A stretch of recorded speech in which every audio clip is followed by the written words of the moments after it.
नमस्कार दोस्तों, स्वागत है आप सभी लोगों का सिविल वॉर रूम में। तो आज हम लोग स्टार्ट करते हैं अपना एस्टिमेशन एंड कॉस्टिंग। तो सबसे पहले तो हम इंट्रोडक्शन से रिलेटेड बातें कर लेते हैं। ठीक है, अब इंट्रोडक्शन भी किसका? सबसे पहले तो मेरा introduction, because I am new to you. Okay, आपने पहली बार मुझे आज देखा होगा सिविल वॉर रूम में। इसके अलावा जो हमारा सब्जेक्ट है इसका इंट्रोडक्शन, प्लस जो हमारा एग्जाम का स्ट्रेटजी रहने वाला है कि किस तरह से हमारी एग्जाम के लिए प्रिपरेशन करें, इस चीज के लिए भी स्ट्रेटजी जरूरी है। क्योंकि बहुत सारे ऐसे स्टूडेंट्स होंगे जिन्होंने पिछले 3 महीने में लॉकडाउन के दौरान अपनी स्टडी को नहीं कर पाए होंगे कंटिन्यूअसली, या फिर एक प्रॉपर वे में अपनी स्टडी को नहीं कर पाए होंगे। तो उन सभी लोगों के लिए ये चीजें इंपॉर्टेंट भी हैं। तो अगर मेरे इंट्रोडक्शन की बात करें, my name is Hemant Kumar और पिछले 3 साल से मैं टीचिंग कर रहा हूं सिविल इंजीनियरिंग के फील्ड में। 2 टाइम्स मेरा गेट भी क्वालिफाइड हुआ है। ओके, इसके अलावा करंटली मैं असिस्टेंट प्रोफेसर के तौर पे वर्क कर रहा हूं जयपुर नेशनल यूनिवर्सिटी जयपुर में। सो एस्टिमेशन एंड कॉस्टिंग मेरा सब्जेक्ट है। अगर सब्जेक्ट के हम इंट्रोडक्शन की बात करें तो एस्टिमेशन का मतलब होता है कि एस्टिमेट करना। फॉर एग्जाम्पल, ये पेन है। ओके, इस पेन के लिए ही मैं एस्टिमेट कर लूं कि ये पेन जो है वो कितने रुपए में बनेगा, कौन कौन सी इसमें चीजें यूज में आने वाली है। ठीक है, ऐसे ही सेम केस बिल्डिंग का भी होता है, हाईवे का भी होता है, किसी रेलवे प्रोजेक्ट का भी सेम ऐसा ही केस होता है। ठीक है, तो एस्टिमेशन, कॉस्टिंग और वैल्यूएशन 3 चीजें हम सब्जेक्ट के अंदर देखते हैं। एस्टिमेशन की अगर मैं बात करूं, एस्टिमेशन का मतलब होता है कि कितनी क्वांटिटी यूज में आनी है। ओके, इस चीज से रिलेटेड बातें एस्टिमेशन के अंदर की जाती है। जैसे मान लो मैं एक दीवार मेरी कंस्ट्रक्ट कर रहा हूं, एक बॉल अपनी बना रहा हूं मैं, ठीक है, ब्रिक की हेल्प से, ईंटों से मैं कोई दीवार बना रहा हूं, तो मुझे पता करना होता है कि भाई कितनी ईंटें इस दीवार में लगनी है, कितना सीमेंट मुझे लगाना होगा, कितनी मुझे सैंड काम में लेनी पड़ेगी। ठीक है, लगाते हैं या नहीं लगाते, एक छोटे से कंस्ट्रक्शन में भी अंदाजा हम लगा के चलते हैं भाई कितनी कॉस्ट आएगी। क्योंकि हम सब इंडियन है, भारतीय लोगों के दिमाग में जो सबसे पहली चीज आती है किसी भी काम को लेकर के, वो यही आती है कि कॉस्ट कितनी आएगी, पैसा कितना लगेगा। ये वाली बात सबके दिमाग में आती है। तो इसी चीज के ऊपर डिस्कस करने के लिए और इस डाउट को क्लियर करने के लिए एक सब्जेक्ट इजाद किया था बहुत टाइम पहले। ठीक है, एस्टिमेशन एंड कॉस्टिंग। अगर बात करें हम लोग कॉस्टिंग के बारे में, तो कॉस्टिंग का सिर्फ जस्ट थोड़ा सा मतलब है कॉस्ट, मतलब लागत कितनी आ रही है। ठीक है, लागत कितनी आ रही है उस काम को करने के लिए। और वैल्यूएशन का क्या मतलब है? वैल्यूएशन का मतलब है कि वैल्यू कितनी है, कितना उस चीज से मुझे पैसा मिल सकता है। जैसे मान लो ये पेन मैंने बना तो दिया, बट इसके बाद मुझे क्या इसका अमाउंट मिल सकता है अगर मैं इसको 15 दिन के बाद में बेचता हूं। तो सेम यही केस मकान का भी है। आजकल पहले के जमाने में जो बिल्डिंग्स वगैरह कंस्ट्रक्ट होती थी वो रेजिडेंशियल पर्पज से होती थी ज्यादातर। पुराने जमाने में लोग घर बनाते थे, भाई इसके अंदर रह लेंगे। आज के टाइम पर रेजिडेंशियल के साथ साथ एक बिजनेस का फील्ड भी आ चुका है, जैसे रियल एस्टेट का नाम दिया गया है। तो रियल एस्टेट के लिए वैल्यूएशन काफी इंपॉर्टेंट है। क्योंकि अगर मान लो आप लोग फ्लैट खरीद रहे हो या फिर कोई मकान खरीद रहे हो जो पहले से बना हुआ है, या फिर कोई दूसरी चीज आप लोग खरीद रहे हो, मान लो कोई प्लॉट वगैरह आप लोग खरीद रहे हो, तो उस केस में हमें वैल्यूएशन की रिक्वायरमेंट होती है। अब बात कर लेते हैं एग्जाम की स्ट्रेटजी के बारे में। आप लोगों को पता है राजस्थान जेई के लिए जो नोटिफिकेशन है, वापस से फॉर्म रीओपन हो चुके हैं, वो नोटिफिकेशन आ चुका है। 24 जून से लेकर के और 8 जुलाई तक आप अपना फॉर्म फिल कर सकते हैं वापस से। अगर किसी ने फॉर्म नहीं फिल किया है तो वो वापस से फॉर्म फिल कर सकता है। रही बात एग्जाम की स्ट्रेटजी की, तो एग्जाम के डेट्स आपके कभी भी अनाउंस हो सकते हैं। आपको हमेशा रेडी रहने की जरूरत है। ठीक है, रेडी रहने का मतलब है कि आपका थ्योरी प्लस आपके क्वेश्चन प्रैक्टिस प्लस आपके जो डाउट्स हैं, ये सारी बातें क्लियर होनी चाहिए। और इन चीजों को क्लियर करने के लिए हम लोगों ने एक नया स्टार्ट किया है। ठीक है, एस्टिमेशन एंड कॉस्टिंग के ऊपर, जहां पे आप लोगों को लेक्चर्स मिलेंगे। इसके अलावा अगर आपका कोई डाउट है, उस डाउट के लिए अलग से आपको ग्रुप डिस्कशन मिलेगा, प्लस क्वेश्चन प्रैक्टिस करने के लिए आपको क्वेश्चंस प्लस टेस्ट सीरीज दोनों ही चीजें प्रोवाइड करवाई जाएंगी। Okay, so estimation and costing हम लोग अच्छे से प्रैक्टिस करने वाले हैं। ठीक है, स्टडी भी करेंगे और प्रैक्टिस भी करेंगे, बिकॉज प्रैक्टिस जो है वो किसी भी एग्जाम को क्वालिफाई करने के लिए बहुत ज्यादा जरूरी हो जाती है। आज के टाइम पे जो क्वेश्चंस एग्जाम में हमें देखने को मिलते हैं, ज्यादातर क्वेश्चंस जो होते हैं वो ऐसे होते हैं जो स्टूडेंट की प्रैक्टिस से ही उसे आ पाते हैं समझ में। ओके, तो प्रैक्टिस भी हमारा इतना ही इंपॉर्टेंट है, इसीलिए हम लोगों ने practice questions plus test series आप लोगों के लिए स्पेशली लॉन्च करी है। ठीक है, स्टार्टिंग के जो 50 स्टूडेंट्स हैं उनके लिए कॉस्ट 250 रुपीज रखा गया है। ओके, सिर्फ 250 रुपए स्टार्टिंग के जो 50 स्टूडेंट्स हैं उनके लिए है। ठीक है, वैसे तो कोर्स फीस 500 रुपीज है, 500 रुपए। आप लोगों को पता है कि 500 रुपए में एस्टिमेशन एंड कॉस्टिंग के video lectures plus written notes plus test series plus practice questions बहुत ही कम मिल पाते हैं। और स्टार्टिंग जो 50 स्टूडेंट्स जो हैं उनके लिए कॉस्ट हम लोगों ने ओनली 250 रुपीज रखा हुआ है। ओके, तो चलिए अब इन बातों को छोड़ करके और चलते हैं सब्जेक्ट की तरफ। ठीक है, कि सब्जेक्ट में हम लोग क्या करते हैं, एस्टिमेशन क्या होता है, कॉस्टिंग क्या है, वैल्यूएशन हमारी क्या चीज है। ठीक है, कॉस्ट वगैरह सारी बातें मैंने आप लोगों को कोर्स की बताई है। अभी तो एस्टिमेशन की जो कॉस्ट है वो अभी हम लोग देखने वाले हैं आने वाले लेक्चर्स में, कि जिस तरह से भी हम देखेंगे वैसे आप लोगों को करते रहना है। कहने का मेरा क्या मतलब है इस बात का, कि जैसे ही यहाँ पे आपके थ्योरी लेक्चर्स कंप्लीट होते हैं आप लोग क्वेश्चन प्रैक्टिस करना स्टार्ट करिए, टेस्ट सीरीज ज्वाइन करके आप टेस्ट देना स्टार्ट करिए। इससे क्या होगा कि आपके हर एक टॉपिक यहाँ पे क्लियर हो जाएगा। ओके, अगर हम लोग बात करें सबसे पहले एस्टिमेशन के बारे में, अगर हम लोग एस्टिमेशन को ही देखना चाहें कि भाई एस्टिमेशन है क्या चीज, कि भाई है क्या, ये क्या बवाल ले आए एस्टिमेशन, क्यों जरूरत पड़ गई इस चीज की, ऐसा क्या हो गया कि भाई जो एस्टिमेशन करना पड़ गया। हमें तो इस चीज की कोई रिक्वायरमेंट भी नहीं थी, मकान हमारा अच्छा खासा बन रहा था, बट इंडियन लोगों की, भारतीय लोगों की शुरू से ये परंपरा रही है, काफी अच्छी परंपरा है।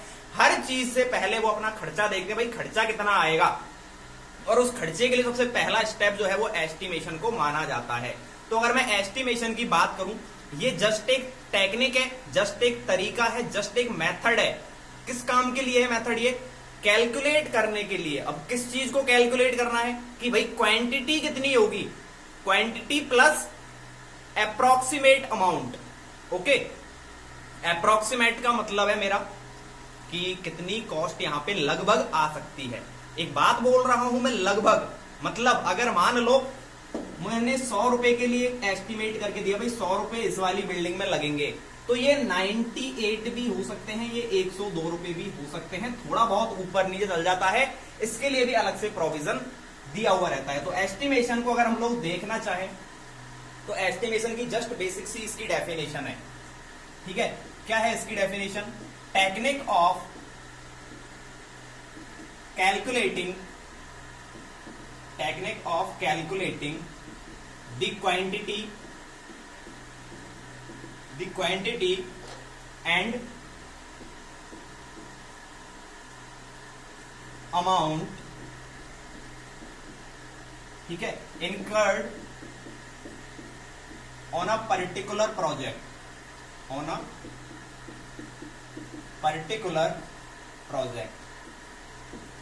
प्रोजेक्ट हो सकता है या फिर पर्टिकुलर वर्क हो सकता है। किसी भी पर्टिकुलर वर्क या फिर पर्टिकुलर प्रोजेक्ट पर जितनी भी क्वांटिटी लगती है, ठीक है, क्वांटिटी किसी भी चीज की हो सकती है, मटेरियल की क्वांटिटी हो सकती है, लेबर की क्वांटिटी हो सकती है, इसके अलावा जो अमाउंट है कि कितना मुझे अमाउंट उस चीज के लिए पे करना पड़ेगा। ठीक है, ये होता है हमारा क्या, एस्टिमेशन। ओके, क्लियर है इतनी सी बात।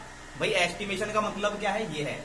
इसके बाद अगर हम लोग बात करें कि भाई एस्टिमेट में प्रिपेयर तो कर लूंगा, बट प्रिपेयर करने के लिए भी मुझे कुछ ना कुछ डेटा चाहिए होगा, और वो डेटा मेरा कौन सा रहने वाला है इस चीज के ऊपर भी बात कर लेते हैं। तो नेक्स्ट आप लोग पॉइंट डाल लीजिएगा, data required for preparing estimate, कि भाई एस्टिमेट बनाने के लिए डेटा कौन कौन सा चाहिए। जैसे मैं इस पेन के लिए एग्जांपल के तौर पे इस पेन की मैं बात कर रहा था, इस पेन को मुझे प्रिपेयर तो करना है, मुझे किसी ने कह दिया भाई पेन प्रिपेयर करना है, ठीक है, पेन का एस्टिमेट बनाओ, तो मेरे सबसे पहले दिमाग में क्या क्वेश्चन आएगा कि भाई मैं पेन डिजाइन तो कर दूंगा, बट पेन जो है वो कौन सा पेन रहने वाला है, वो जेल पेन है, बॉल पेन है या फिर मार्कर पेन है, किस काम से, किस पर्पज के लिए आप उसे यूज में ले रहे हो, पहली बात। सेकंड बात, भाई इस पेन का कलर कौन सा रहेगा, इसकी डायमेंशंस कितनी रहनी है, मतलब इसकी लेंथ, विड्थ, हाइट, और किस पर्पज में इसे यूज ले रहे हैं। तो इसके बारे में जब मुझे सारी डिटेल पता चलेंगी तभी मैं इस पेन का एस्टिमेट कर पाऊंगा। जैसे आप लोगों को किसी ने बोल दिया भाई एक मकान का एस्टिमेट करो, तो कैसे करोगे, सबसे पहले तो ये पूछोगे ना भाई मकान कितने एरिया पे बनाना है, कितने मंजिल का मकान बनाना है, ठीक है, और किस तरह के आपको फ्लोरिंग करवानी, भाई नीचे मार्बल लगवाना है या फिर नीचे सीमेंट का करवाना है या फिर नीचे कच्चा रखना है उसे। इसके अलावा आपको जो दरवाजे लगवाने हैं वो कौन सी लकड़ी के लगवाने हैं, तो ये सारी बातें जब हमारे पास में होती हैं तभी हम लोग एस्टिमेट एक अच्छा सा तैयार कर पाते हैं। तो डेटा के अंदर आप लोग नोट करिएगा, सबसे पहली चीज लेके चलते हैं हम लोग ड्राइंग। सबसे पहली चीज होती है ड्राइंग। अब ड्राइंग भी किस किस चीज की हमें चाहिए होती है? Drawing like plan, elevation and section. Plan की अगर मैं बात करूं कि भाई ये प्लान है क्या चीज, प्लान का मतलब है मान लो मेरे पास एक इतना बड़ा प्लॉट है, ठीक है, और मुझे क्या करना है, इस प्लॉट पर सिर्फ इतने से एरिया के अंदर ही कंस्ट्रक्शन करना है, बाकी एरिया में मैं क्या करना चाहता हूं, मैं अपने पेड़ पौधे लगाना चाहता हूं। तो प्लान के अंदर कौन सा वाला एरिया आएगा? यही वाला, पूरे इसका नहीं आएगा, क्योंकि मुझे सिर्फ कह रखा है भाई यहाँ पे मकान बनाना है, मकान का कंस्ट्रक्शन करना है, पूरे प्लॉट पर जो काम कर रहा हूं इसका मैं एस्टिमेट नहीं करूंगा। ये हो जाता है मेरा प्लान। दूसरी बात, अगर एलिवेशन की हम लोग बात करें, एलिवेशन का मतलब है ये हाइट वगैरह कितनी है, ऊबड़ खाबड़ कितना है, जमीन की क्वांटिटी किस तरह की है, कैसा वहां का सरफेस है, ठीक है। और अगर सेक्शन की हम लोग बात करें तो सेक्शन के अंदर भी यही वाली चीजें इंक्लूड करके चलते हैं हम। ओके, तो आया होगा आप लोगों के समझ में कि ड्राइंग की रिक्वायरमेंट क्यों होती है। कभी भी अगर आप लोग फील्ड में जाओगे तो हमेशा आपको वहां पर, चाहे वो हाईवे कंस्ट्रक्शन का केस ले लो या फिर किसी वाटर पाइपलाइन का ले लीजिए, किसी रेलवे कंस्ट्रक्शन प्रोजेक्ट का ले लीजिए, हमेशा एक शीट खोल के इंजीनियर यूं खड़ा रहता है, ठीक है, ऊपर एक येलो कलर का टोपी पहन के और हाथ में एक शीट लेके रखता है। उस शीट का क्या मतलब है? क्या उस शीट के ऊपर कोई बहुत बड़ी बात थोड़ी ना लिखी रहती है? कुछ नहीं होता, सिर्फ जस्ट ड्राइंग होती है वो, कि भाई सारा काम जो है हमारा वो ड्राइंग के अकॉर्डिंग हो रहा है या नहीं हो रहा, ठीक है। तो सबसे पहली चीज ड्राइंग होती है जो हम लोगों ने देख ली। सेकंड अगर हम लोग देखना चाहें, डिटेल्ड स्पेसिफिकेशन। सेकंड पॉइंट क्या होता है? सेकंड जो डेटा में चाहिए होता है वो चाहिए होता है डिटेल्ड स्पेसिफिकेशन। अब ये जो डिटेल्ड स्पेसिफिकेशन है वो किस चीज से रिलेटेड चाहिए होता है हमें? डिटेल्ड स्पेसिफिकेशन मतलब जिसके अंदर सारी डिटेल गिवन हो, बट डिटेल किस चीज की गिवन हो? वो गिवन होनी चाहिए about workmanship and properties of material. Properties of material, properties of material का मतलब है भाई, जैसे मान लो मुझे कह दिया कि यहाँ पे एक वॉल कंस्ट्रक्ट करनी है, एक दीवार बनानी है, तो मैं क्या पूछूंगा भाई? सबसे पहले मुझे ये तो बताओ, दीवार जो है वो ईंटों की बनाओगे या फिर पत्थरों की बनाओगे, ब्रिक से बना रहे हो, स्टोन से बना रहे हो, आरसीसी से बना रहे हो, किस चीज से बना रहे हो, इस चीज का मुझे स्पेसिफिकेशन चाहिए। प्लस अगर मुझे कह दिया भाई नीचे फ्लोरिंग करनी है, तो फ्लोरिंग में मैं पूछूंगा ना भाई नीचे आप लोग मार्बल यूज में लोगे, ग्रेनाइट यूज में लोगे, जस्ट आप मोसैक फ्लोरिंग करोगे, या फिर आप लोग सीमेंट का बनाओगे, या फिर किस चीज का बना रहे हो? तो ये सारी बातें आ जाती हैं आपकी डिटेल स्पेसिफिकेशन में, ठीक है। थर्ड अगर हम लोग देखना चाहें, तीसरे नंबर पे और सबसे जरूरी चीज जो है वो आती है रेट, कि रेट कितना है कौन सी चीज का। तो यहां पे लिख सकते हैं standard schedule, standard schedule of rates, ठीक है। और ये कौन से ईयर का चाहिए होता है हमें?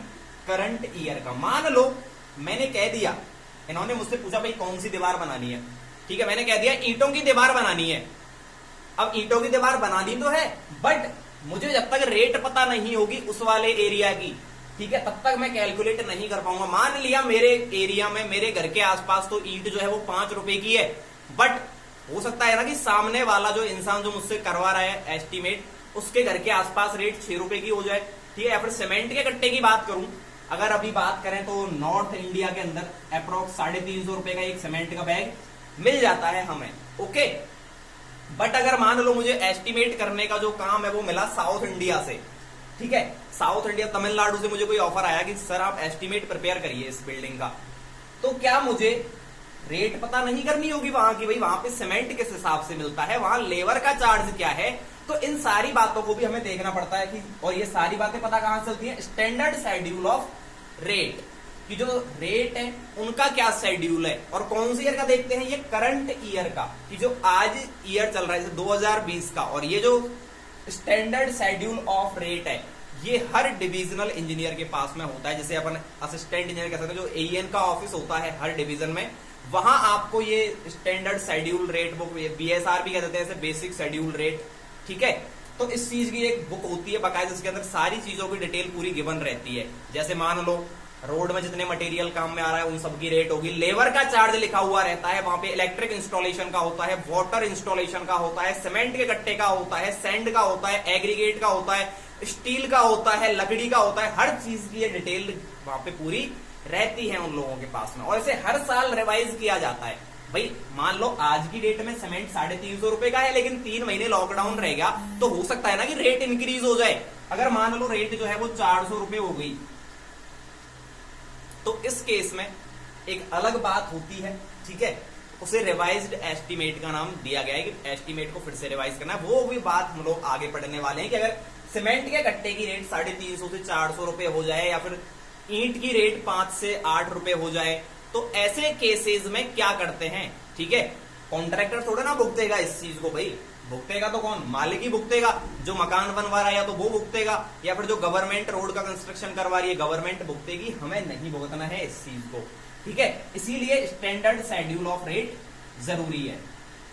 ओके, तो यहां पे आपका जो इंट्रोडक्शन है, जो बेसिक इंट्रोडक्शन है एस्टिमेशन के बारे में, वो आपका कंप्लीट हो जाता है। बट इसके बाद में हम लोग स्टडी करने वाले हैं जो हमारा कंप्लीट एस्टीमेट होता है। कंप्लीट एस्टीमेट का मतलब है, मान लो ये एस्टीमेट का मैंने अभी एग्जांपल दिया था एक बिल्डिंग बनाने के लिए, बट मुझे एक बात बताइए, क्या बिल्डिंग आसमान में बना दोगे ऊपर? जमीन नहीं चाहिए होगी उसके लिए?